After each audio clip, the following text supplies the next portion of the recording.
What's up, everybody? We're back in Bristol. Thanks for hanging with us here on First Take with Skip Bayless and Stephen A. Smith. I'm Molly Karam. What's up? You texting me? How are we doing? No, don't need to do that. What's up, man? How are you? How are you? Good. Good morning, Molly. Good morning. I'm fantastic.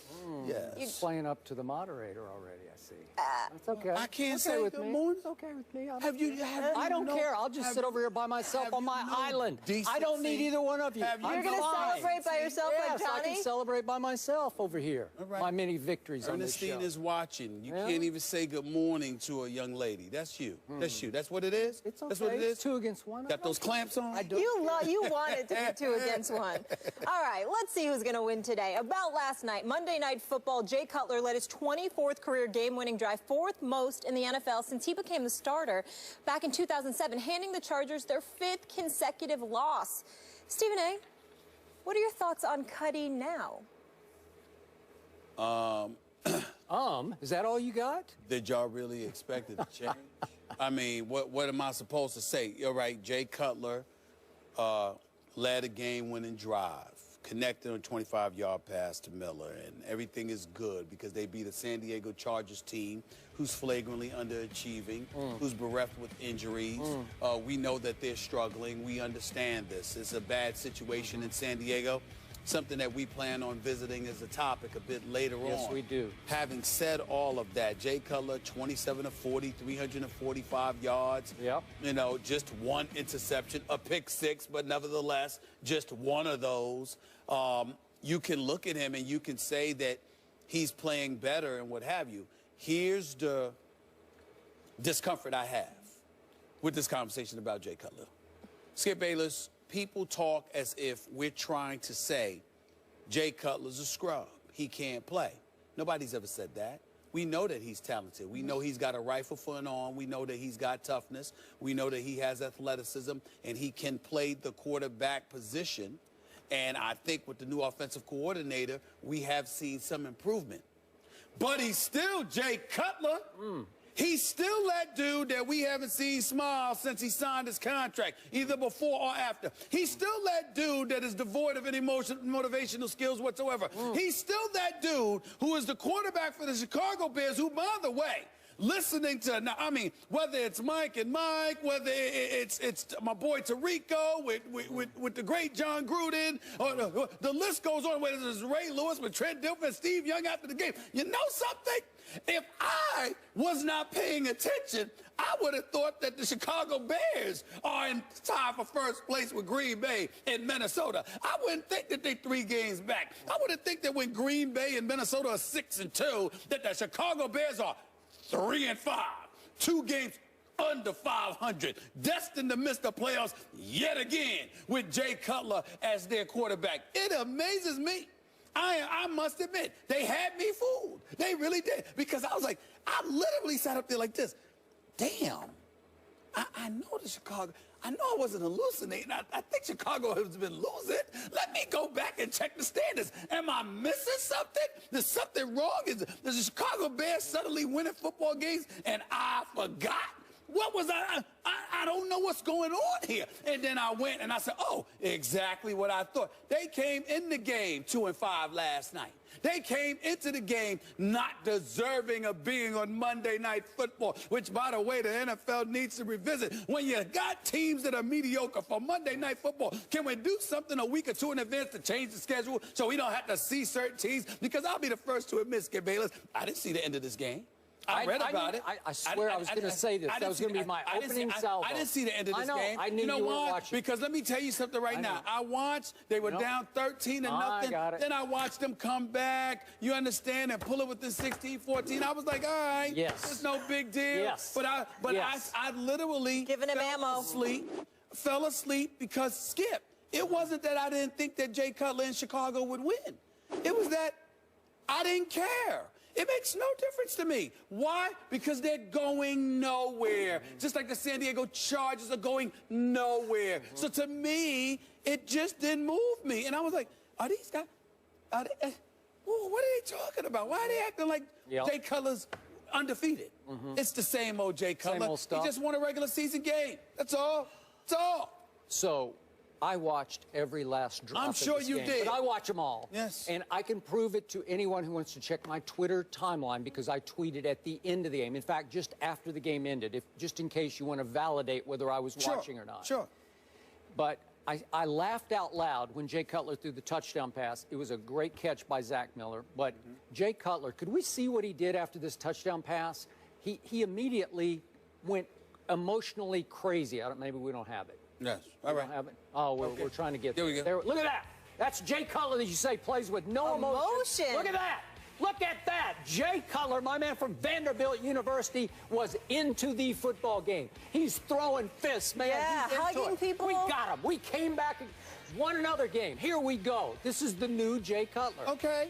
Or maybe it's the same old Jay Cutler. I don't know. Okay. But here's the point. Okay. I laughed out loud. Because I didn't see that. I didn't see that. I laughed out loud. I thought, God, somewhere Stephen A. is steaming. He's cringing over this. And then it hit me.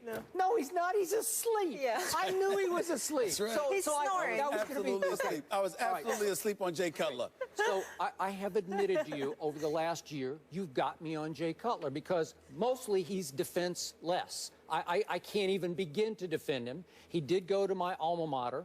I loved him coming out of college. I still say he has the strongest arm in pro football. You can have Aaron Rodgers if you want. Nobody has a bigger gun than this guy has. I'm sorry. And you know what? He's still in the top 1/3 of quarterbacks in athletic ability because he can flat move around the pocket. He made a couple little moves in the pocket last night that got him free. That's fair. I agree with that. And when pressed, he can run with the football down the field, and every once in a while, he will run over people.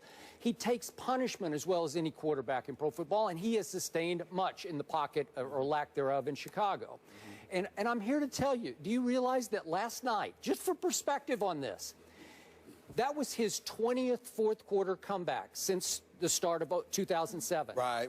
That means he's tied for third in the National Football League in fourth quarter comebacks with the great Peyton Manning, and he's behind Matt Ryan and Tony Romo. Well, you're in pretty elite company. That's 20 fourth quarter comebacks. And by the way, his QBR last night in the fourth quarter was 99, 98.7. I'll just round it up to 99. And his QBR in the last 3 fourth quarters has been 98 or better. So we do have a Jay Cutler who can be so clutch. But I am the first to admit to you, he can also be so catastrophically careless. I get it. Last night he threw a pick six. Last night he was careless with the ball in the pocket, got it knocked out, stripped, fumble, lost football. Down at the 10-yard line at the Chargers 10. And then what happened? We went from, oh no, Cutler, to Great Jay, because there's Great Jay inside him. It's always in there. And when you least expect it, when he gets in a little comfort zone, he gets a little fired up, you better look out because nobody throws a better football. Again, you can have Aaron Rodgers. I'll give him to you. I'll take Jay Cutler for velocity, not for accuracy, just cannon shots. Where you say, whoa, did you see that? It leaps off your screen. That's the Jay Cutler I love and I hate, because I'm never quite sure what I'm going to get from him. He is the biggest tease in sports this side of the Dallas Cowboys. I'll be the first to tell you. You always say there, yesterday you were saying, biggest tease in sports, the Dallas Cowboys. Well, there's some truth to that, but I think Jay Cutler's right there neck and neck with them because there is a lot to love about this guy. And just when you're ready as the Chicago Bears to say, let's cut bait with Jay Cutler, you're going to replace him with what? And so they gave him his big deal, and you have ridiculed his big deal and said somebody should pay for this. Well, they did pay for it. At least one person lost their job. Okay. So one could make an argument that a head coach lost his job. A couple of offensive coordinators lost their jobs because you can't figure out how to work with this dude. But remember, the McCaskey family is still in charge. So you know, again, they can't lose their job. Well, they had to sign off on this. They can't lose their job. The reality, Skip Bayless, is this. Jay Cutler is an underachiever. You know, when you go through his bio, and there's numbers all over this place. It is all over the place. Yeah. His passing record, the QBR, advanced passing, and all of this other stuff. All of these things they have. And then you go to playoffs, and it's one line.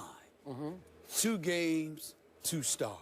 Okay, one of them he didn't finish, by the way, that AFC Championship game when he was pedaling on the bicycle. You mean, but he couldn't backpedal? You mean that game? But here's the deal. Bicycle game. The bicycle game. That's right. And the thing about it that I find absolutely ridiculous, you know, Jay Cutler, what do you say? Listen, Skip, if you're a scrub, at least we can look at you and say, well, you just don't have it. You're a scrub.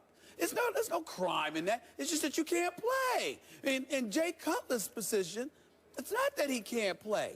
It's that he wasn't interested most of the time. He is as apathetic and indifferent of a leader at the quarterback position that we have seen in eons. I mean, don't get me started with this dude. So what I'm saying to you is, it was nice to see him get a bit emotional, and Skip Bayless is up there showing footage, demanding that they show footage of him, you know, pumping his fist. What you gonna call him next? Psycho Jay? Is that what he's gonna be called next? Let me tell you something. I call him Cuddy. Let me tell you something right now. You're going to learn to listen to me, because contrary to what you believe, I look out for your heart.